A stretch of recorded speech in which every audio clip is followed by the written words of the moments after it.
A kú déédé àsìkò yìí. Kókó inú ìwé ìròyìn la mú wá fún yín láti inú àwọn ìwé ìròyìn ilé wa. Orúkọ tèmi ni Ọmọgbémisọ́lá ọmọ Alọ́gọ̀madẹ̀.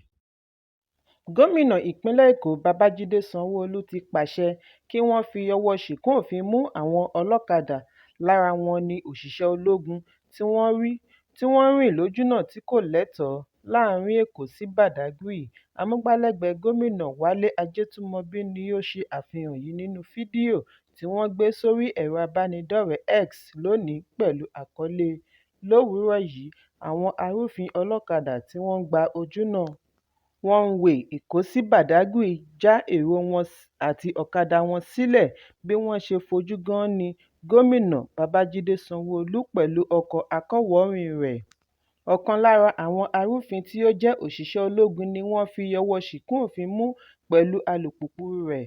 Ọ̀kan nínú fídíò yìí ni ó ṣe àfihàn bí àwọn ọlọ́kadà ṣe ń sáré pìtìpìtì kí ọwọ́ má bàa tó wọn. Àwọn mìíràn jọ̀wọ́ alùpùpù wọn àti èrò tí wọ́n gbé. Nínú fídíò mìíràn ni Sanwó-Olú ti pàṣẹ kí ẹni tí ó pe ara rẹ̀ ní òṣìṣẹ́ ológun yìí gbé alùpùpù rẹ̀ sínú ọkọ̀, wípé òun á tì í mọ́lé.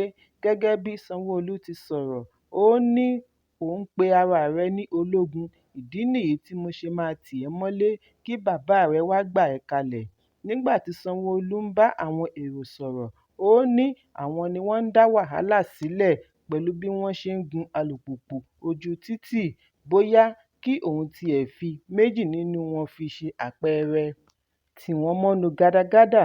Nígbà tí ẹ bá ń gun ọ̀kadà tó ń gba one-way tí wọ́n ń kọlù yín tí ẹ ṣubú tàbí tí ẹ kú, wọ́n á ní ìjọba ló pa yín.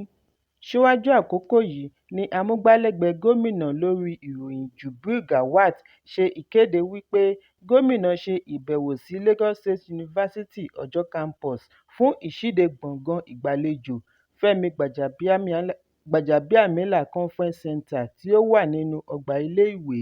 Ẹ̀kúnrẹ́rẹ́ ìròyìn yìí wà nínú ìwé ìròyìn Punch tó jáde lónìí. Gómìnà ìpínlẹ̀ Rivers Siminalayi Fubara ti sọ ọ́ di mímọ̀ wípé ìpinnu tí ìjọba rẹ̀ ṣe lórí rògbòdìyàn òṣèlú tó ń jà ròhìnròhìn kìí ṣe nítorí ìbẹ̀rù, ṣùgbọ́n kí àlàáfíà lè jọba láàrin ìpínlẹ̀. Gómìnà Fubara ṣe àfihàn ìpinnu rẹ̀ yìí nínú àtẹ̀jáde láti ọ̀dọ̀ amúgbálẹ́gbẹ̀ẹ́ rẹ̀ lórí ìròyìn Boniface Onyedi. Ó ní Fubara sọ èyí nígbà tí ó ń bá àwọn ìpínlẹ̀ Rivers sọ̀rọ̀ níbi ìṣíde àkọ́kọ́ ìṣèjọba rẹ̀ tí ó wáyé ní ilé ìjọba ìlú Port Harcourt ní ọjọ́ ọdún tuntun. Gómìnà kí ará ìpínlẹ̀ kú ọdún tuntun bí ó ti rọ̀ wọ́n kí wọ́n gba àlàáfíà láàyè. Bí Ààrẹ Bọ́lá Tinubu ṣe dá a lábàá, ó ní ìjọba òun kò ní bá wọn kópa nínú ẹ̀gbin ogun òṣèlú tí ó lè mú ìfàsẹ́yìn bá ìdàgbàsókè ìpínlẹ̀. Ó ní gbogbo ìgbésẹ̀ tí àwọn ń gbé kìí ṣe nítorí ọjọ́ ṣùgbọ́n nítorí ìfẹ́ ará ìlú àti láti lè bọ̀wọ̀ fágbà. Fubara ní àwọn ní àfojúsùn fún ẹ̀yìn rere tí ó kún fún ìrẹ́pọ̀ àti ìdàgbàsókè tí kìí ṣe ti ìjà òṣèlú. Bákan náà ni akọ̀wé àgbà fún ìjọba ìpínlẹ̀ Dókítà Tomi Danagogo náà fi ìdùnnú rẹ̀ hàn sí Ọlọ́run wípé pẹ̀lú gbogbo ìjì òṣèlú tó jà, gómìnà ò yinṣẹ̀ lórí ìpinnu rẹ̀ àti mú mùdùnmúdùn ìjọba tiwantiwa bá ìpínlẹ̀. Ó ní ìpínlẹ̀ Rivers jẹ́ alábùkún fún láti ní irúfẹ́ gómìnà tí ó ní ìwà ìrẹ̀lẹ̀, tí ó jẹ́ olóòótọ́, tí ó tún jáfáfá. Ó wá rọ ará ìpínlẹ̀ láti jẹ́ ẹni tí ó nífẹ̀ẹ́ àlàáfíà, òótọ́ àti ìdájọ́ òdodo kí ìpínlẹ̀ lè tẹ̀síwájú nínú ìṣe rere. Ẹ̀kúnrẹ́rẹ́ ìròyìn yìí wà nínú ìwé ìròyìn Vanguard tó jáde lónìí. Bíbélì ní ìbùkún ni fún olùlàjà nítorí ọmọ Ọlọ́run la ó máa pè é. Òwe yìí kò lọ pẹ̀lú ọlọ́pàá kan tí a gbọ́ wípé wọ́n ṣekú pa ní ìpínlẹ̀ Adamawa níbi tí ó ti ń gbìyànjú àti làjà.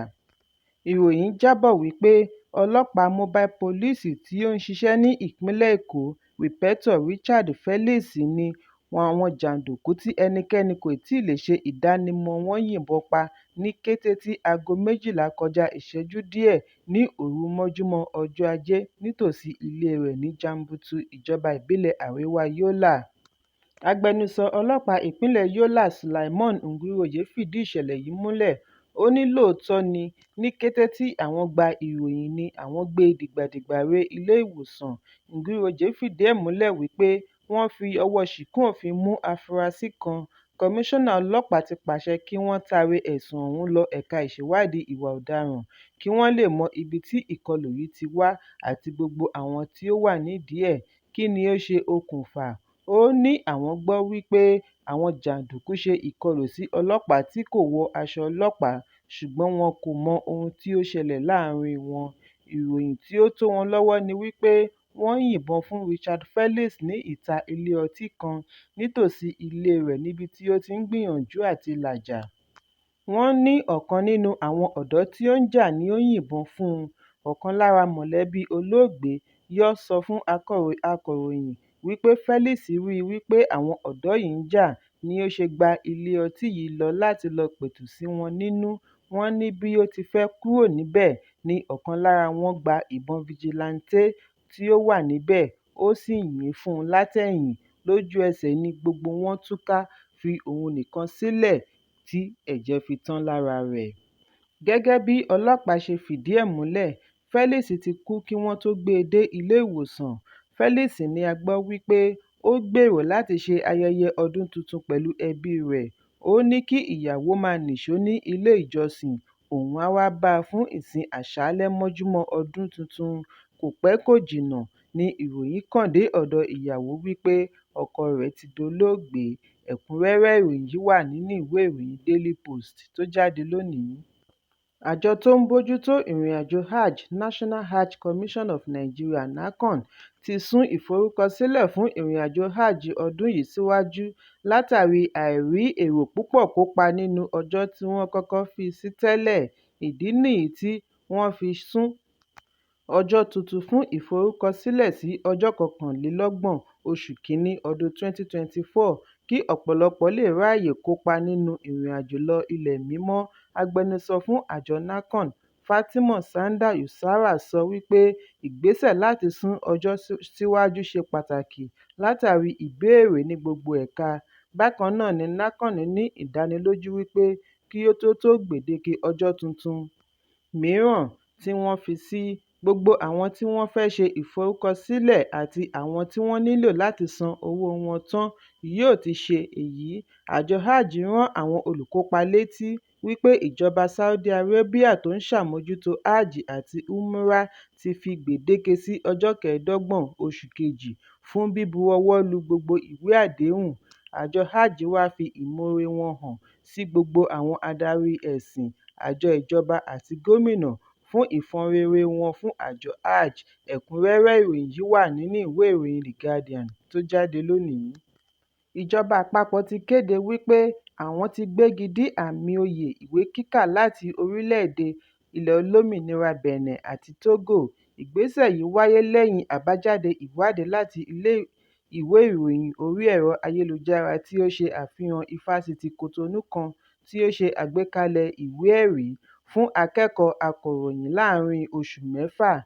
Nínú àtẹ̀jáde òní láti ọ̀dọ̀ Federal Ministry of Education ní ìjọba àpapọ̀ ti fajúro sí ìgbésẹ̀ àwọn kan láti lo ọ̀nà àlùmọ̀kọ́rọ́yí gba oyè ìwé tí wọn kò pójú òṣùwọ̀n lé lórí. Ìjọba ní àwọn yóò gbégi dínà oyè gbígbà yìí títí ìwádìí yóò fi parí. Ìwádìí yìí ní í ṣe pẹ̀lú Ministry of Foreign Affairs and Education of Nigeria àti orílẹ̀-èdè méjèèjì pẹ̀lú ẹ̀ka àjọ ọ̀tẹlẹ̀múyẹ́ Department of State Services (DSS) àti àjọ agùnbánirọ̀ NYSC.